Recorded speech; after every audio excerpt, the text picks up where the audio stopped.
il n'y a pas que les nourrissons, les footballeurs ou les chaînes qui subissent la mort subite. Beaucoup de boutiques en ligne sont atteintes par le même phénomène. Et on ne comprend pas pourquoi des entrepreneurs qui ont dépensé tant d'énergie et d'efforts échouent. En fait, 93% des boutiques en ligne échouent dans les 6 mois.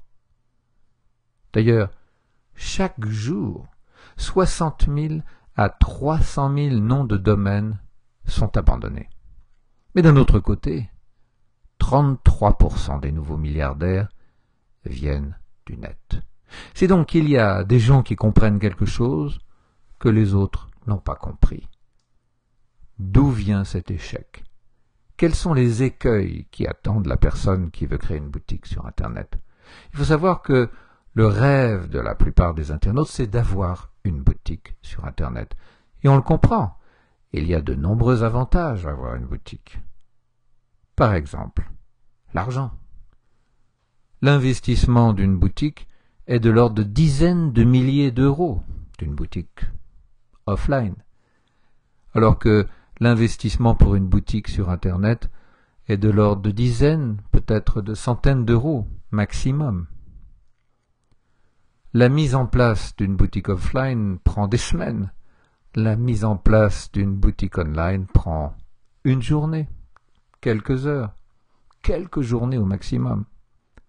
L'emplacement d'une boutique offline est vital et coûte très cher, alors que si vous avez un PC, une connexion Internet, un serveur, ou l'accès à un serveur, eh bien vous avez le meilleur emplacement du monde.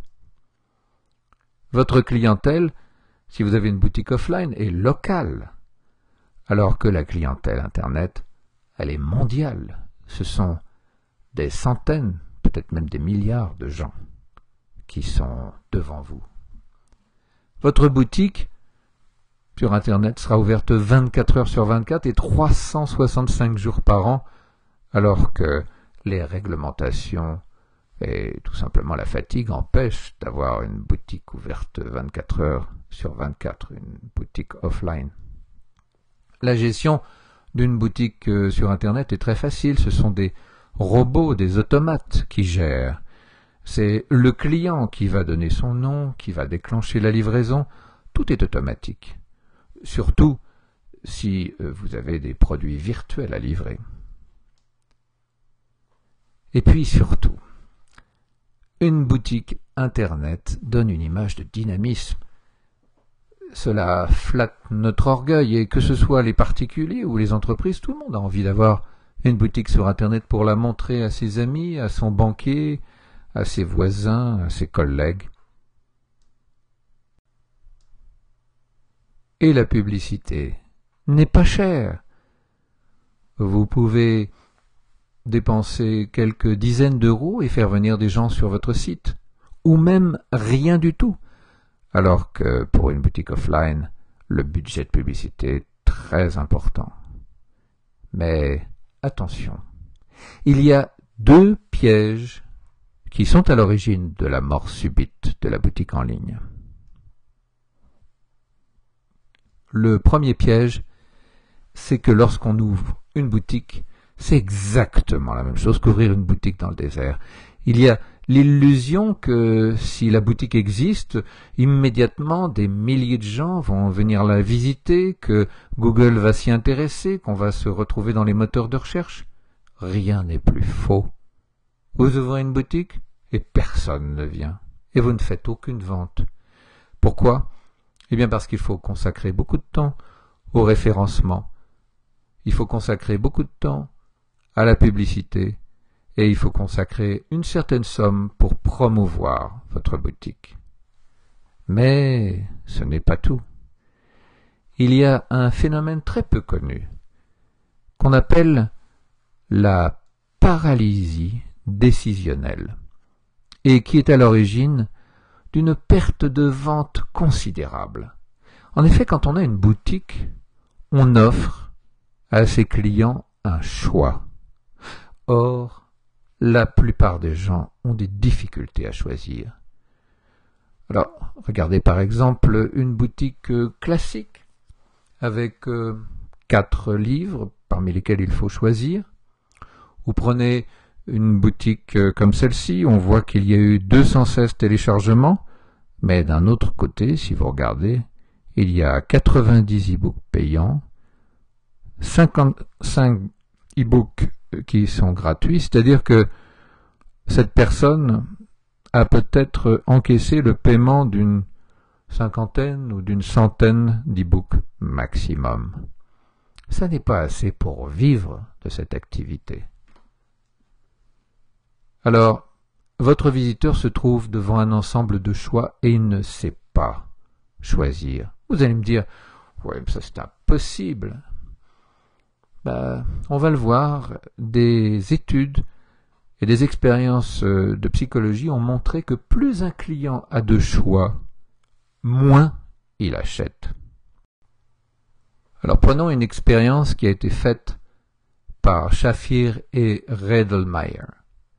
On a proposé à un groupe de médecins, dont on peut dire que ce sont des gens qui ont une intelligence supérieure à la moyenne de la population, un cas de quelqu'un qui avait de l'ostéoarthrose et qui souffrait horriblement, et on leur proposait 2 solutions, après qu'ils aient étudié le cas de cette personne. Soit le faire passer sur la table d'opération et carrément lui mettre une nouvelle hanche, soit lui proposer un nouveau médicament qui avait montré de bons résultats dans ces cas-là. Alors qu'est-ce qui s'est passé?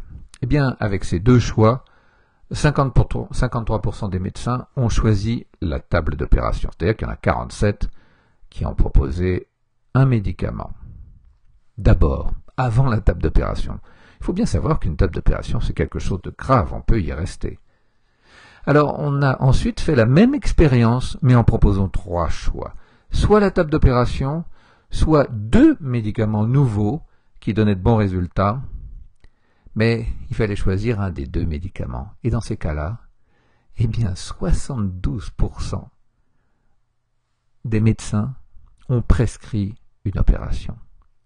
C'est-à-dire qu'il n'y en a que 28% qui ont prescrit un nouveau médicament.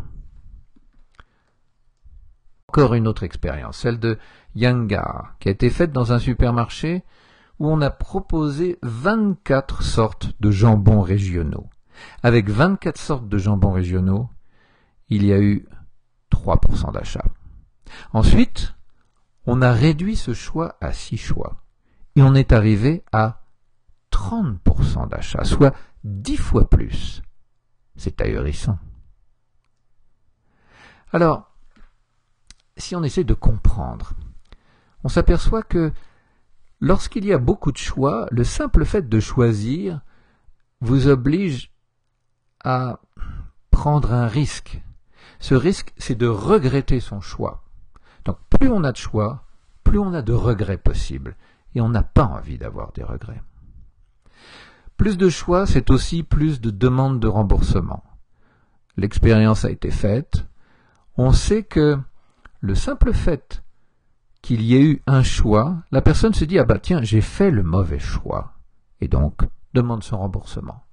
Et surtout, plus de choix selon Harris, eh bien, plus souvent on reporte la décision. Il faut savoir que reporter une décision, quitter le site sans avoir pris la décision, dans 99% des cas, c'est une vente qui est perdue, car remettre au lendemain veut presque toujours dire jamais. Alors, quelle est la solution? Il y a une solution. Cela s'appelle le laser marketing. Cela fait de 5 à 10 fois plus de chiffre d'affaires, de 10 à 100 fois plus de profit. Cela présente tous les avantages de la boutique sans aucun des inconvénients. Et surtout, c'est le système employé par tous les millionnaires du net. Alors, avez-vous envie de connaître ce système de laser marketing? C'est très simple. Allez sur www.laser-marketing.info et vous verrez la suite de cette vidéo où je vous révélerai tous les secrets du laser marketing. À tout de suite.